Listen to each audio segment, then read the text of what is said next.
कन्हैया जब विवाह करके लौटा तो उसके अतरंग मित्रों ने उससे उल्टे सीधे प्रश्न पूछने शुरू कर दिए। जिनके ब्याह पहले हो चुके थे उन्होंने कन्हैया को सिखाना पढ़ाना शुरू कर दिया। हेमराज को कन्हैया समझदार मानता था। हेमराज ने कहा, देखो, बहू को प्यार तो करना चाहिए, पर प्यार में उसे बिगाड़ देना या सर चढ़ा लेना भी ठीक नहीं। औरत काबू से बाहर हो जाती है। आदमी को जोरू का गुलाम होना पड़ता है। उसकी जरूरतों को पूरा तो करो, पर सारी नहीं। दो मानो एक में ना कर दो। वैसे तो मारपीट बुरी बात है, पर मारो ना तो गुर्रा तो जरूर देना। ऐसा ना हो औरत को आदमी की खुशी या नाराजगी की परवाह ना रहे। औरत और बिल्ली की जात एक है। कन्हैया ने हेमराज की बातों को बड़े ध्यान से सुना। कन्हैया लाजो को दिल्ली ले आया, जहां उसे एक कमरा और रसोई का स्थान कम दामों में मिल गया। शादी से पहले लाजो के कुछ शौक थे जिन्हें वह कन्हैया से कहती। लाजो के कहने का ढंग कुछ ऐसा था कि कन्हैया इनकार न कर पाता, पर पत्नी सर न चढ़ जाए तो दो मानता और एक में ना कर देता।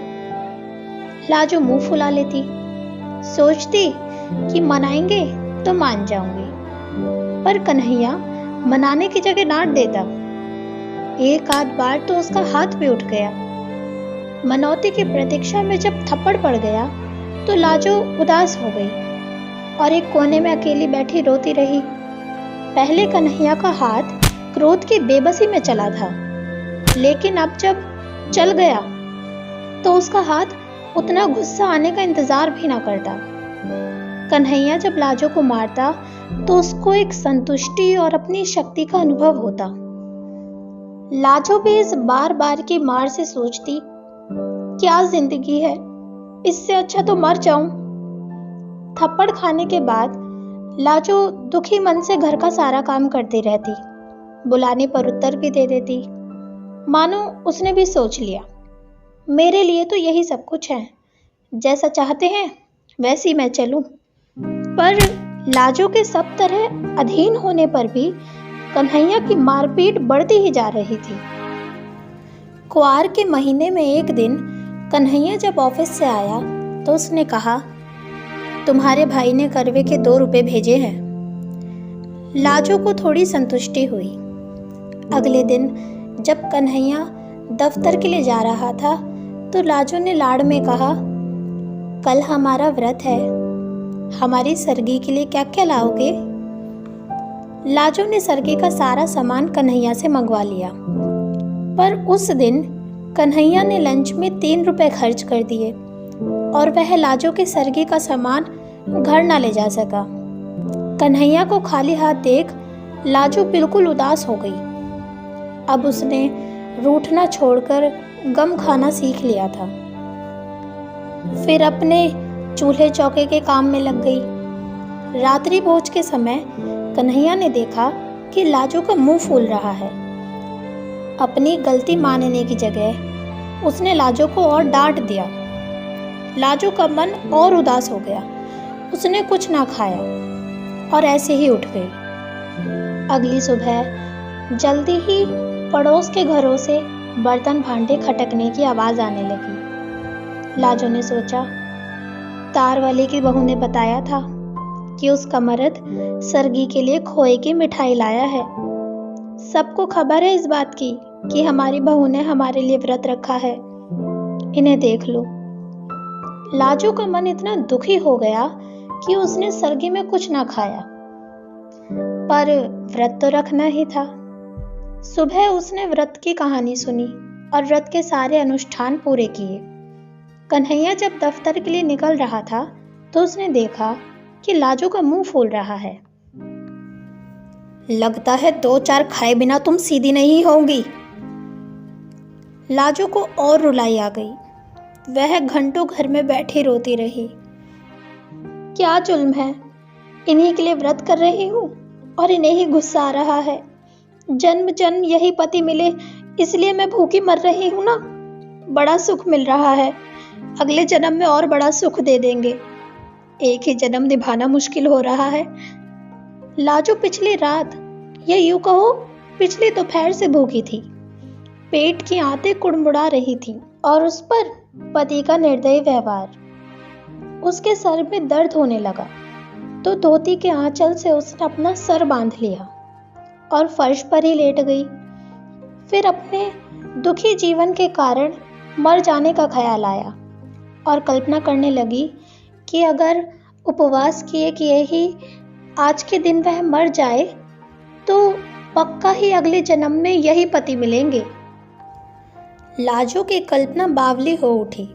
वह सोचने लगी, मैं मर गई तो इनका क्या, दूसरी शादी कर लेंगे। जो आएगी वह भी करवा चौथ का व्रत रखेगी। अगले जन्म में दोनों का इन्हीं से ब्याह होगा। हम सौते बनेंगी। सौत का ख्याल उसे बुरा लगा। फिर अपने आप समाधान भी हो गया। नहीं, पहले मुझसे ब्याह होगा, मैं मरूंगी, फिर दूसरी से होगा। अपने उपवास के इतने भयंकर परिणाम की चिंता से मन अधीर हो उठा। उसने सोचा, क्यों मैं अपना अगला जन्म भी खराब करूं। और ऊपर से भूख से उसका बुरा हाल था। क्रोध में उठी और कटोरे दान में सुबह की 2 रोटी पड़ी थी, एक उठाई और खा ली और चुपचाप आकर लेट गई। लेटे लेटे उसको नींद आ गई।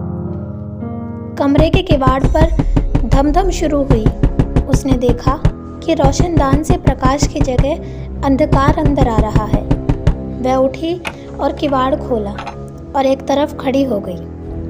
कन्हैया ने क्रोध में कहा, अब तक पारा नहीं उतरा तेरा। लाजो फर्श के सहारे बैठ गई।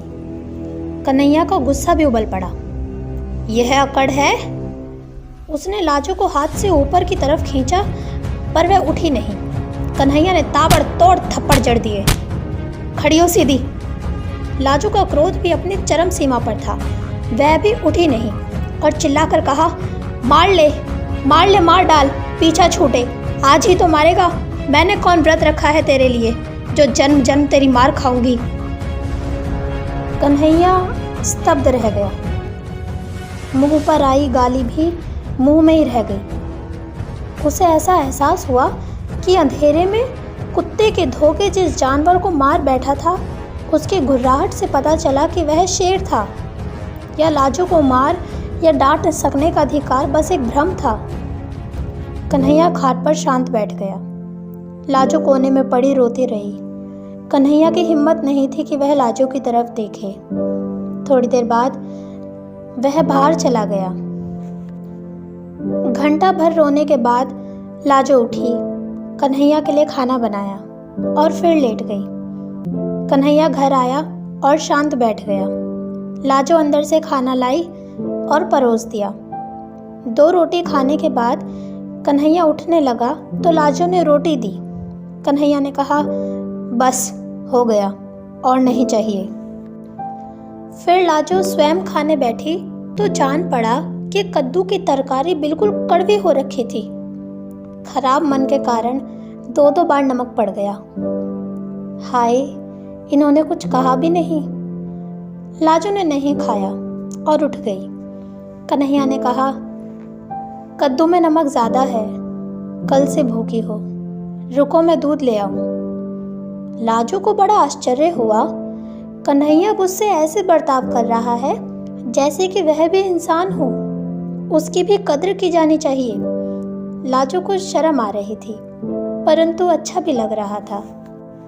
उस दिन के बाद से कन्हैया के बर्ताव में एक नरमी सी आ गई। जब लाजो को मलेरिया बुखार हुआ तो कन्हैया ने घर का सारा काम किया। लाजो को शर्म भी आ रही थी पर पति पर प्यार भी आ रहा था। कन्हैया अगर कोई किताब लाता तो लाजो को सुनाकर पढ़ता और बीच बीच में पूछता रहता, तुम्हें नींद तो नहीं आ रही। ऐसे ही समय बीत गया। अगला करवा चौथ आया। तुम्हें कुछ मंगाना है तो बता दो, मैं लेता आऊँगा, पर तुम इन व्रत के ढकोसलों में मत पड़ना, तबीयत खराब हो जाएगी। अच्छा जी, हम तो रखेंगे। कन्हैया रात को लाजो को बताया सामान ले आया। लो, फैनी ले आया हूँ, पर तुम व्रत में ना पड़ना। लाजो ने मुस्कुराकर फेनी अलमारी में रख दी। अगली सुबह लाजो ने कन्हैया को खाने के लिए पुकारा।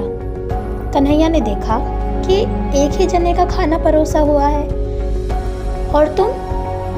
हमारा तो व्रत है, सुबह सरगी भी खा ली। ठीक है, तो हमारा भी व्रत रहा। अरे, मर्द भी भला कभी व्रत रखते हैं? तो तुम भी ना रखो।